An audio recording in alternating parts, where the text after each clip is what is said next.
All right, ladies and gentlemen, we're back. It's In the Room on the VOC Nation Wrestling Network. And I have a treat for you guys. It's going to be so much better this time around. I can feel it already.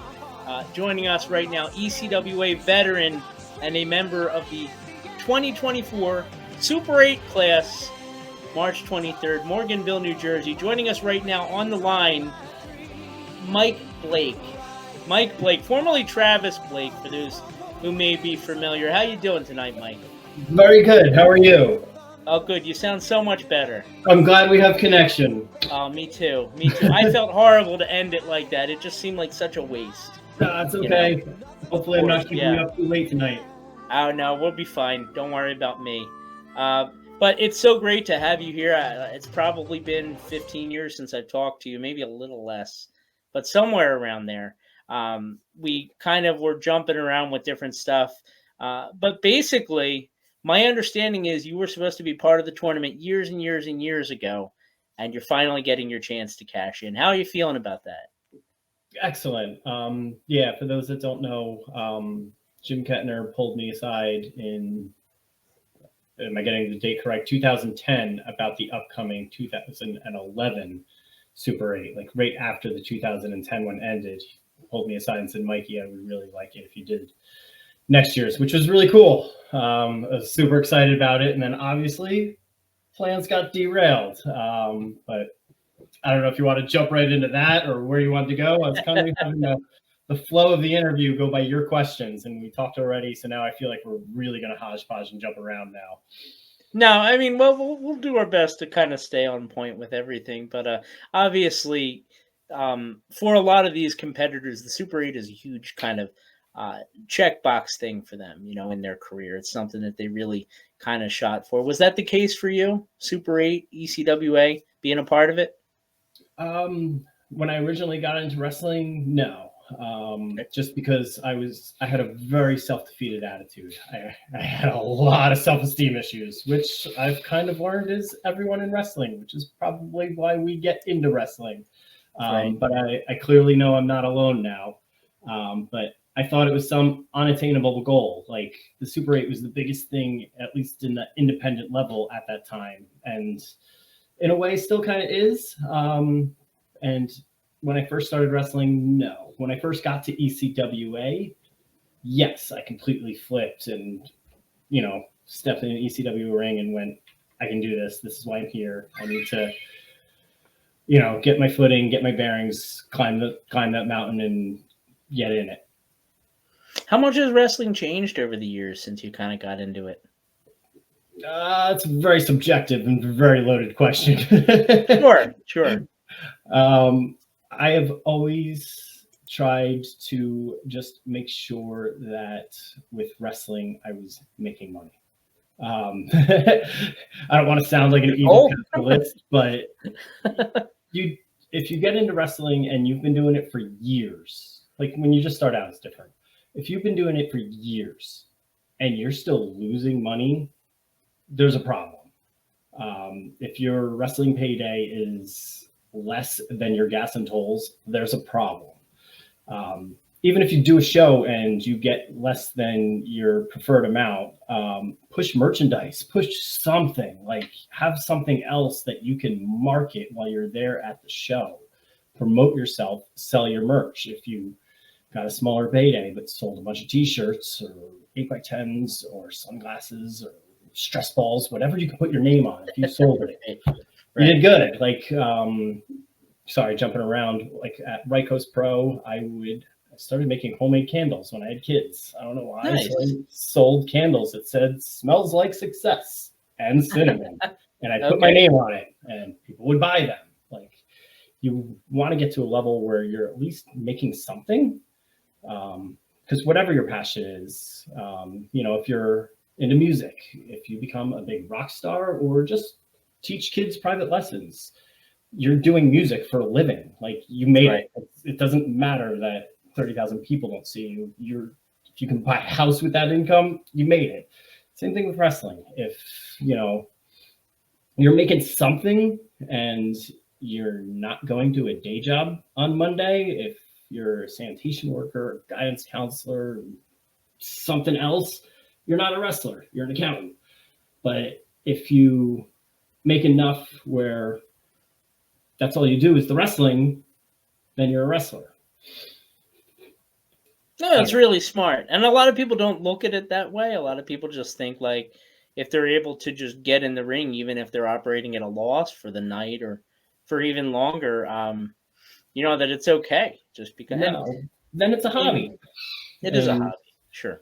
If whether you get signed into big companies or you just do local shows and have a podcast, you're making money wrestling. You made it. You're good. So yeah, you were good, Brady Hicks. Thank you. I mean, it's always been my goal just to cover the bills so that I don't have to pay for them myself. So, correct. I guess I'm a hobbyist of sorts, but no, it's a really good thing now. You're fine. You work PWI. You're good. Yeah, that's breaking it in for sure. I don't know if that answered your question about what I think about the independents nowadays, but sure. No, I mean, it absolutely did. And it's certainly something that we've heard many times from different people in the past. Kind of looking at it with this tournament coming up, with basically you're stepping into a new environment. I mean, you're familiar with the ECWA, but you're familiar with the old ECWA. What sort of adjustments does it take to kind of come into a new arena like that? I don't really know how to answer that because I have wrestled, outside of ECWA. I've wrestled all over the tri-state area. So I've learned to come prepared for anything because, you want to go to a show and sell merch. But there's times I walked into a show and it's a bomb scare. Like it happens. There's times you know and respect who you're working with. There's sometimes you can't stand who you're working with, but you're just going in there and you're working with what you got. You're doing the best you can. Super 8, obviously, it's special to a lot of people, myself included, especially with Ryan Kavanaugh trying to restore it to the prestige that Jim Kettner had. No one, myself included, I'm not stepping in the ring to lose on the 23rd. Just, if someone thought, let's just bring in an old ECWA guy as a favor to Jim Kettner, he's out first round. That's not happening. I'm going in this to win it. Nice. So that's all I got. I'm always going to be humble and respectful, but when it comes down to it, I didn't show up to lose.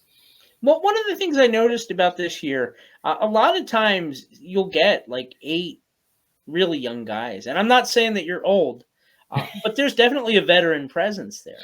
I mean, Darius Carter's been around a few years. Greg Spitz certainly has been around a few years, and you as well. I guess what I'm asking is, what do you think that says about the tournament as opposed to like in past years where it might be a bunch of guys that you've never really heard of? Well, in past years, and even everyone that you've interviewed and everyone that talks about it, you would always get like an Ace Darling, a Christopher Daniels, a Tommaso Ciampa when he was on his way up. And when everyone talks about the Super 8, they talk about the Jim Kettner Super 8. Like we were talking earlier when we had connection issues, there was no Super 8 between 2011 and 2022. Sorry. That's a bold statement, by the way. It is, and I'm going to get a lot of heat for saying it, but it's the truth. Okay. Okay. I don't know if you want me to repeat what I said earlier. You're welcome to. I mean, I've gotten along with people from both areas. I've actually been with the company pretty much since 2008 or 7 or whatever it was. So I've seen the good, the bad, and the ugly, as far as that goes. But yeah, I mean, there were a lot of people that were upset when Jim sold the company and Mike Tartaglia took over. Yeah, absolutely. And Jim moving on is understandable. Like when we were talking about earlier, say that a lot. Jim was just looking to retire and he wanted to leave the company in good hands. And that didn't happen. It wasn't like Jim was bleeding money with the ECWA. He was making money. It was a money-making machine. He handed this off to somebody. He said, here's this thing that can just make you put loads of money, and here's how to do it. Because Jim's a guy where you know, he's not just going to give you the company and walk away. He wants to see you succeed with it. So he's going to give his advice. He's going to give his help. He's going to make sure you succeed. And they didn't take any of his advice. They just ran into the ground. They took the ECWA, and I'm sorry, for a while, they just flushed it down the toilet. They had to take the company out of Newark, Delaware. They moved somewhere in New Jersey, lost the fan base there. Like, they just let in floodgates of, well, they ruined it. And it wasn't till Ryan Kavanaugh took over, and I don't know the exact year or date that Ryan took over, but 2020, I think, or 19, the end of 19, I guess, right before the pandemic. Great time to buy a company, right? Especially a business that depends on you needing a live crowd there. But until Jim Kettner went to watch the Super 8 in 2023, I'm sorry, that was the revival of the Super 8. Understood. So the 5-star stud, Joey Ace, he's the first one to win a Super 8 since 2010. And you're going to be the second. And I'm going to be the second. There you go. What was it about the Jim Kettner shows in particular that were so special? I mean, obviously the fans that were there really appreciated it. It is different even to this day, even as hard as Ryan tries. You can never totally replicate something. Correct. And I think the ECW was successful just because of Jim. Jim was the heart and soul of it. And it showed. Because, you know, starting out in wrestling, I knew what the ECWA was, like I mentioned. I didn't think I was good enough to get there. It wasn't until my friend Sean Bennett told me, he's flat out, he's like, you got to go. Come to a show. I'll introduce you to Jim, talk to him, and, you know, go from there. You know, the rest is up to you. But Sean Bennett was the one that opened the door and really pushed me to go that direction and show up. And in meeting Jim, you can just tell he's sincere. He's a great guy. He's obviously a businessman. He knows how to promote and market and do all those other things as well. But he's just a good human being, and that shines through. And you can tell that with his audience.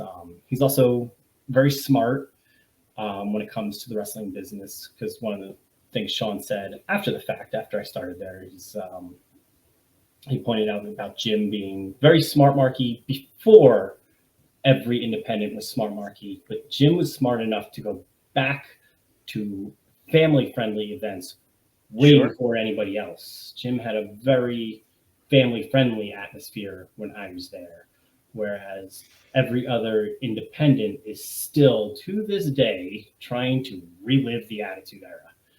And the Attitude Era was great, but if you need someone to come to your show, maybe there's a market. If you can get, you know, a game changer market, that's awesome. I'm not going to talk down about it if you have people showing up, but if you're trying to do attitude style wrestling and there's 10 people in the crowd, there's a problem. Maybe you need to change gears. Was the locker room during the Jim Kettner era as family friend, like, was the locker room in the Jim Kettner era, was that a family? I've heard people say that, and I've heard people say they weren't sure. I might be in the unsure category. I'm still white meat. I still felt very green and new. So I don't think it was a hostile locker room. Like, I didn't think anyone was going to go through my bag. I didn't worry about anyone acting awry. But it did have its cliques. Like, you had the chaotic guy clique, and the UF guy clique, and the New York guys, the New York guy clique. Exactly, they did all defer to their cliques and kind of stay there. I got you. Okay. Well, for people that maybe aren't familiar with the Jim Kettner, I'm a mushmouth tonight. For people that maybe weren't familiar with the Jim Kettner era Super 8s, what can they expect that you're going to bring to this tournament that maybe they haven't seen in a few years, or that they've never seen really? Everything in wrestling has been done. We've had a first everything. Mm-hmm. I'm going in there to win. The mindset to win. That's I'm not showing up to lose in round one take my bag and wheel it out of there and being never heard of from again. Showing up. Right. That's I don't know whether I connect, whether I don't, whether people love me or hate me. Like I don't know what to expect in that regard. Because going into an ECWA in Morganville, I might be relatively unknown. But Morganville isn't far from where I live now, so it might swing the opposite way, and a lot of people that know who I am show up. So you have the home crowd. Yeah, I might have that going into this. So for the first time, right? Yeah, maybe I've wanted to. We might get into this later. I've wanted to like cross promote what I do outside wrestling with wrestling, but either A, they're too far. Like I've had good promotions, but they're too far. Or B, they're local and they're garbage, and I'm not going to cross promote with garbage. Right. I'm sorry. I saw a flyer in Homedale. I was like, oh, wrestling. I should connect with. Then I looked at the flyer and I went, dirt. Nope. Not I can't do it. You can't, because yeah. I meet with families all the time. I meet over 100 kids every weekend. And if I said, hey, do this wrestling thing, and it's a good show, it's reminiscent of what Jim Kettner had. And like I said, hopefully Ryan brings back, a lot of people would come. Like I see, I do video game truck parties for a living. Like that audience is going to like wrestling. Like, right. But the thing is with family events anyway, they're not going to drive an hour, 2 hours, 3 hours, or, a family isn't going to drive 45 minutes sometimes. Like I'm not going to be helpful to somebody that's far, but I'm also not going to help somebody that makes me look bad, So even if they're close, they got to be good. Okay. So whether the Super 8 this year turns into a one-off thing for me, or turns into a recurring, I'm on every ECWA show from now on because I can still go. Sure. That remains to be seen. But I think in that regard, because of what I do, I think I would be very helpful to shows and would like to do more moving forward.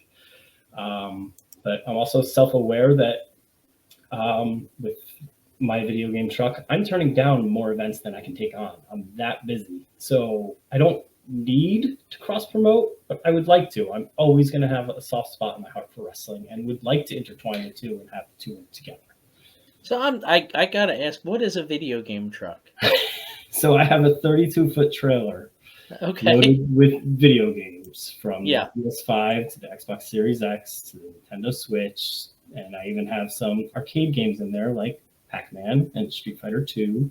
Wow. And pull up and I do children's birthday parties for a living. So my two passions growing up were WWF wrestling and video games. So like we talked about earlier, if you find a way to do your passion and have it make money for you, you're a success. And I like to think of myself, maybe I'm wrong or big-headed, but I like to think of myself as a I can't talk anymore. Look how late it is. As a success, because I'm doing the two things that I want to do, and like we talked about, there's nothing wrong with any other job out there, but I'm not an accountant on Monday.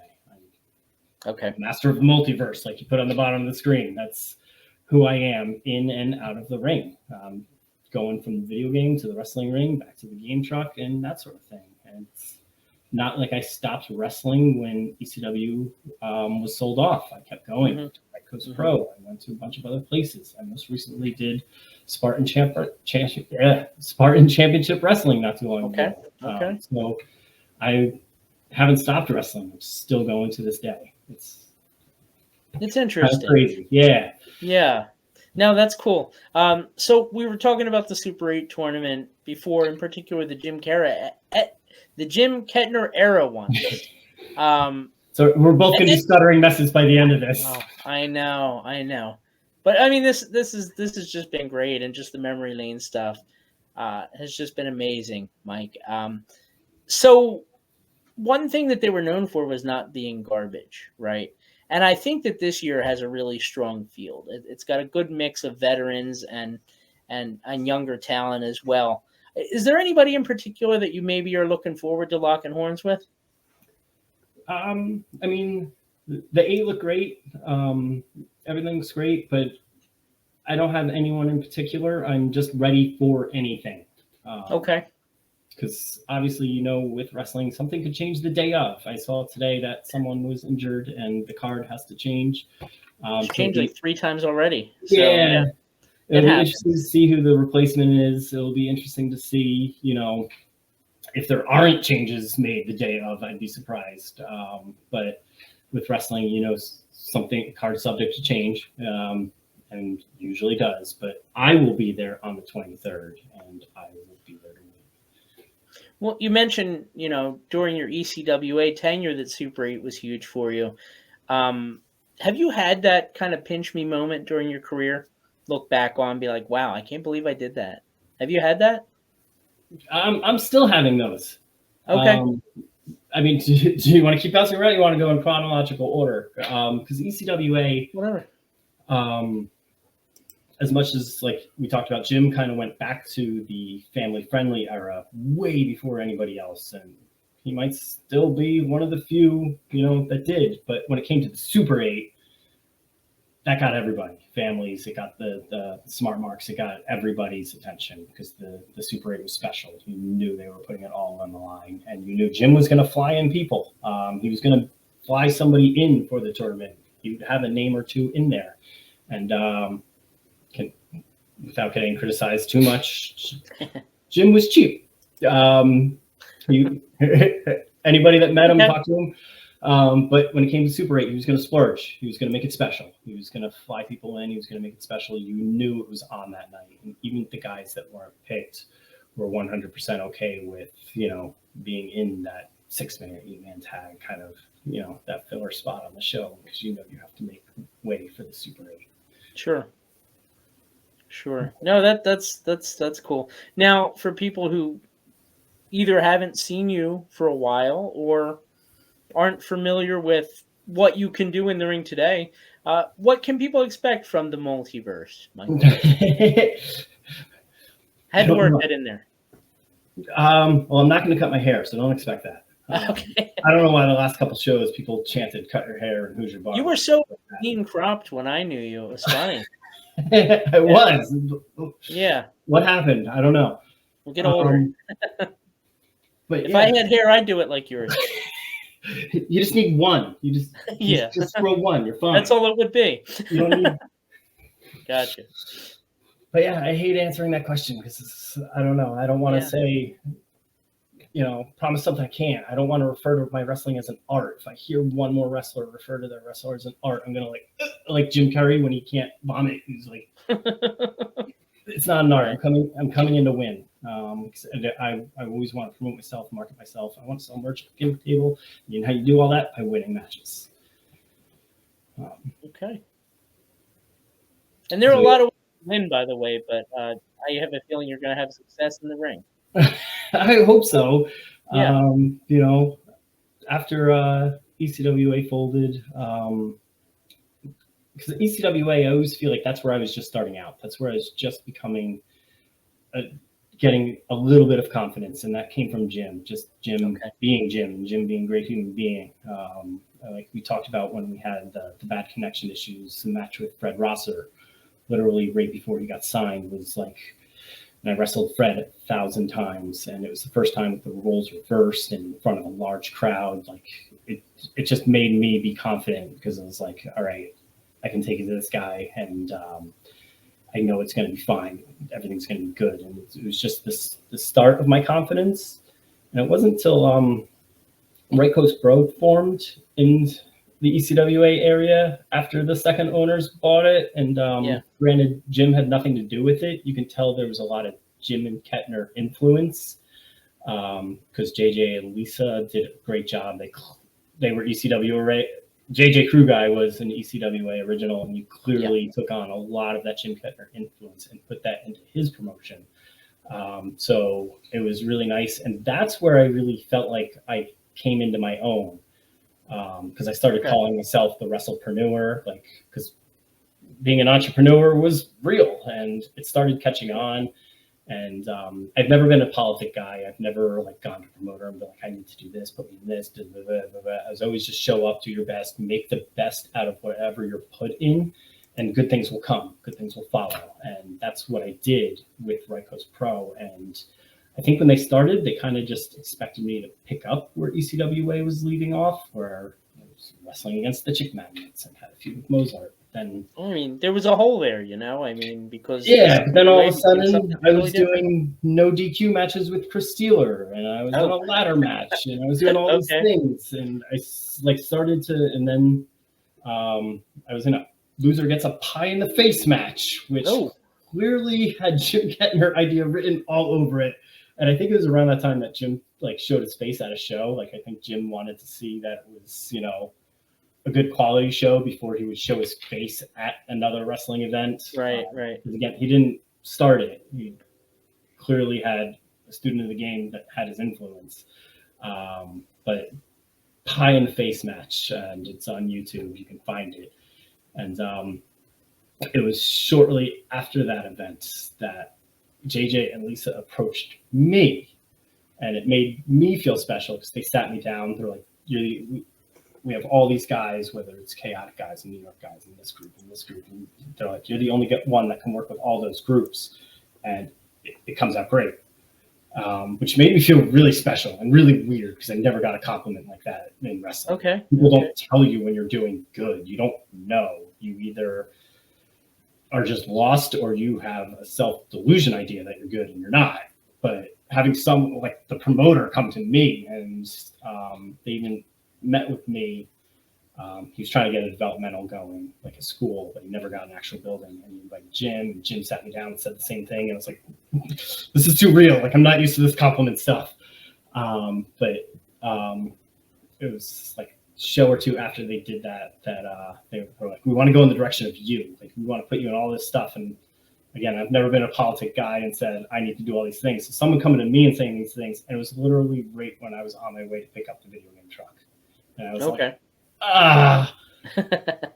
I want to say yes to everything you just said, but my pickup is packed. I actually bought this thing, and I don't know what to expect when I pick it up. Like, am I going to drive this trailer back to New Jersey and I have parties all of a sudden, or is it going to start out slow and I have to get like that business gradually started, and you know I can still do Right Coast Pro dates, intertwine both, but I ended up picking up the video game truck and hit the ground running. There was no gradual. I mean, hit the ground running was subjective. It's it wasn't 6 to 8 parties a weekend like now, where I'm out all day Saturday, out all day Sunday, and Friday during the week too. But I had enough where, you know, bringing in more than I'm losing. So hit the ground running, so to speak. So Right Coast Pro kind of fell off after that, which is really upsetting because kind of like ECWA, they also hold an equal special place in my heart. But I would do other shows in the meanwhile. I showed up at Wrestle Pro because Donovan wanted me to be there. And Donovan's a good friend of mine. And I showed up at other few hodgepodgey places. Wrestle Pro was a hodgepodge. It was really good. But again, it was finding someone that, you know, I could connect and work with and cross promote, because I'm sure wrestling promoters hear it all the time from someone blowing smoke going, yeah, I can get you all these things. And, you know, it doesn't matter what I say. Like, if it's a good person that's been flooded with 1,000 other people promising things, they're just going to blow me off. But or it's somebody that has a dingy wrestling thing that I don't want to be associated with. There was no in between. So something in Morganville in my backyard is going to be really interesting. And even for me, because it's, am I going to be doing this every show moving forward? I'd like to. I don't want it to be a one-off thing. I think I still got more good years to go, but we'll find out. If I step in the ring and go, ow. But no, I just wrestled, so I think I'm still good as far as like in shape ability. I'm sure. Yeah, I hope so. You never want to promise anything and then, you know, separate a shoulder, like, and we're done here. Yeah, end scene.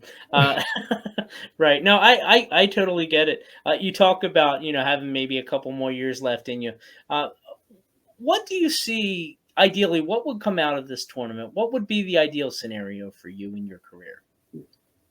I'm going all the way and taking the trophy. Okay. And then after that? I'll be on the next show. Great. Yeah. I'm not going to take the trophy and walk away. I'm not that greedy. Like my plan isn't to fall off the face of the earth. I wanted to show up at other ECWA events earlier, just it didn't work out. Okay.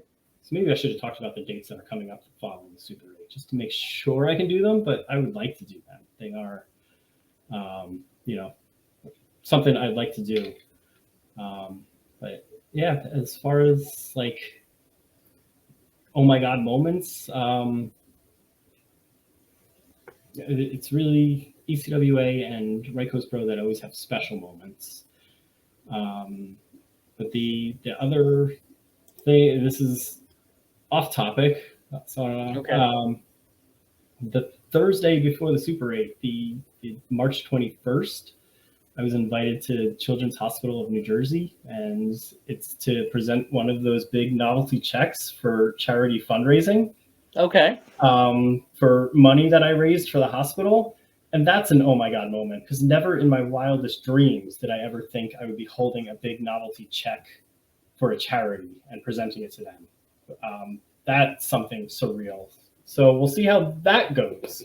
But hopefully there's a picture of this that I can post or share somewhere. But being able to raise a lot of money for charity in 2023 was something I started doing it in 2020, 2021. By 2023, I raised a lot of money that they reached out to me to present a big check. So it's kind of scary and nerve-wracking, and I don't know what to expect with that either. So that's 2 days right before the tournament. Okay. Well, hey, hopefully it doesn't throw you off your game, but I'm sure you'll be good.